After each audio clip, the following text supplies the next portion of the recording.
Break के बाद एक बार सभी दर्शकों का एक बार फिर से अन्नदाता में स्वागत है। चलिए रुक करते हैं अगली कड़ी की ओर।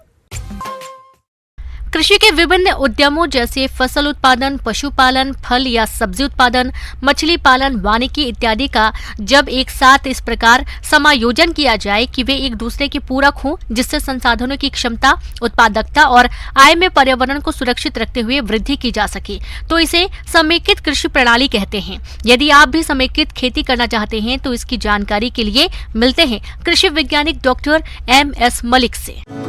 हमारे प्यारे किसान भाइयों नमस्कार।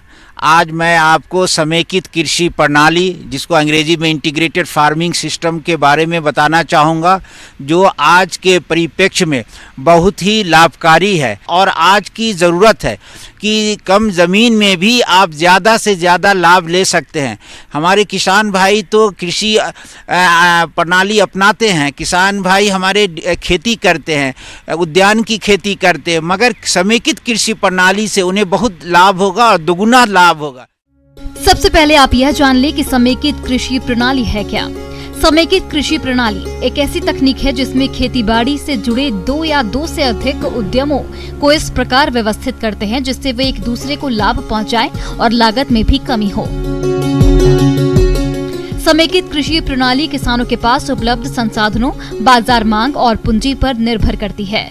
यूँ तो इसके बहुत से मॉडल हैं, जिनमें फसल आधारित मॉडल, पशु व्यवसाय आधारित मॉडल, तालाब आधारित मॉडल, वन आधारित मॉडल, बागवानी आधारित मॉडल काफी प्रचलित है। अगर उनके पास फसल के बेस है तो फसल आधारित कृषि समेकित कृषि प्रणाली अपनाएं। जमीन कम है, मुर्गी पालन, बकरी पालन करना चाहते हैं तो लाइव स्टॉक बेस ये समेकित कृषि प्रणाली अपनाएं। अगर उनके पास तालाब है तो बत्तख, सांप, मछली पालन समेकित कृषि प्रणाली अपना सकते हैं। राज्य जहाँ 30% जंगल है और हमारे आदिवासी भाइयों को पेड़ पौधों से लगाव है तो उसके बीच भी खेती कर सकते हैं। उसके बीच में है ना, इस तरह का चारा फसल लगाएं जो गाय उस चारा को खाए तो उसकी दूध की आमदनी बढ़े।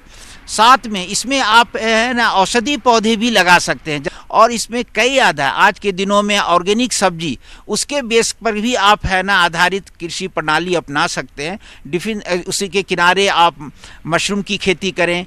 बीच में जो भी ज़मीन आपके पास है, चाहे 1 एकड़ है, आधा एकड़ है, उसमें आप है ना ये ऑर्गेनिक कृषि प्रणाली अपनाएं, सब्जी उपजाएं और उसका एक अलग महत्व है, दाम भी ज़्यादा मिलेगा और आज लोग ऑर्गेनिक खेती की तरफ जा रहे हैं। आम भाषा में कहें कि पुराने तरीकों से खेती करना, जिसमें सभी आवश्यकताओं की पूर्ति के लिए खेतीबाड़ी के साथ अन्य व्यवसायों को किया जाता था, एक प्रकार की समेकित कृषि प्रणाली ही है। लेकिन वैज्ञानिक ढंग से इस प्रणाली को किया जाए तो केवल मुनाफा ही मुनाफा है और ये पर्यावरण के लिए लाभदायक है। अगर समेकित कृषि प्रणाली के आदर्श मॉडल की बात करें तो एक तालाब होना जरूरी है जिसमें वर्षा जल का संचयन हो। उसमें आप बत्तख पालन के साथ विभिन्न तरह की मछलियों का पालन कर सकते हैं।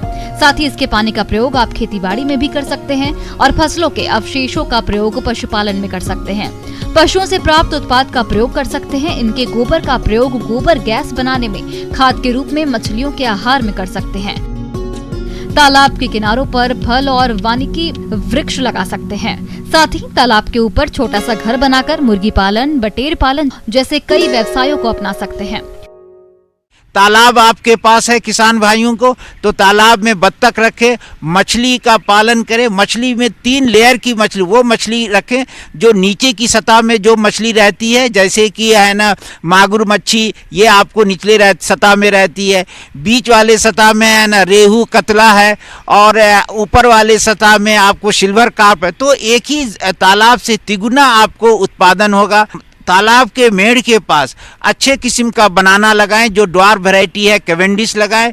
आप है ना पपाया भी लगा सकते हैं, अमरूद का वैरायटी लगा सकते हैं और पपाया में रेड लेडी पपाया अगर आप लगाएंगे तो किसान भाइयों को और ज़्यादा इससे लाभ होगा। इसी तरीके से अमरूद के बीच में भी इंटरक्रॉपिंग जिसको हम कहते हैं वो लगाएंगे तो किसानों को आमदनी। तो इसका समेकित कृषि प्रणाली का लक्ष्य यही है कि हम किसान भाइयों को ज़्यादा से ज़्यादा लाभ पहुंचाएं और उनकी जितनी भी ज़मीन है, अगर उनके पास आधा एकड़ ज़मीन है तो आधा एकड़ के लिए समेकित कृषि प्रणाली के अपनाएंगे।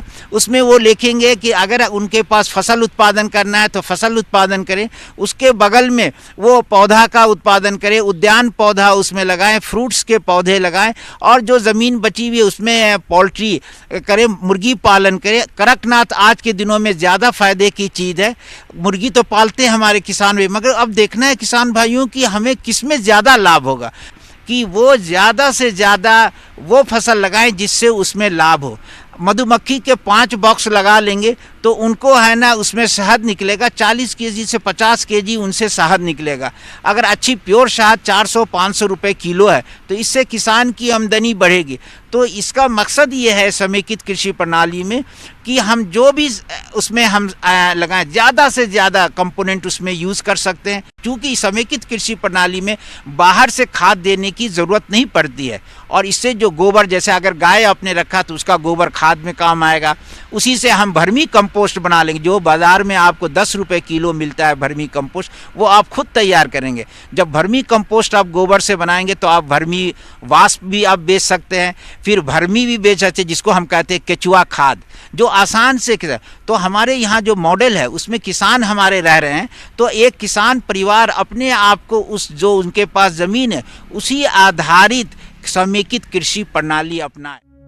समेकित कृषि प्रणाली से हम पर्यावरण को हो रहे नुकसान पर बहुत हद तक काबू पा सकते हैं। उपलब्ध संसाधनों का विवेकपूर्ण दोहन करते हुए अपनी आय में वृद्धि कर सकते हैं। किसान कृषि के विभिन्न उद्यम जैसे मवेशी पालन, बत्तख पालन, मुर्गी पालन से किसानों को रोजाना आय प्राप्त हो सकती है, जिससे वो अपनी रोजमर्रा की जरूरतों की पूर्ति कर सकता है। समय और क्षेत्र की मांग को जानकर अधिक लाभ कमा सकते हैं और आधुनिक तकनीक के द्वारा उर्वरकों और चारे के अत्यधिक खर्चे को भी कम कर सकते हैं, जिससे हमारी लागत कम और मुनाफा अधिक होगा। साथ ही इस प्रणाली को अपनाकर हम मृदा उत्पादकता को बरकरार रखते हुए बंजर भूमियों का उपयोग और अपने पर्यावरण को सुरक्षित रख सकते हैं। समेकित कृषि एक किसान को समृद्धि देने के साथ इस काबिल बनाता है कि वो दूसरों को भी रोजगार दे सके। तो इस तरीके से हमारे किसान भाइयों को जागरूक होना होगा और समेकित कृषि प्रणाली को अपनाने की जरूरत है। आगे और भी हैं खेती बाड़ी से जुड़ी हुई बहुत सी रोचक जानकारियां, पर यहां रुकेंगे एक छोटे से ब्रेक के लिए, जल्द हाजिर होते हैं।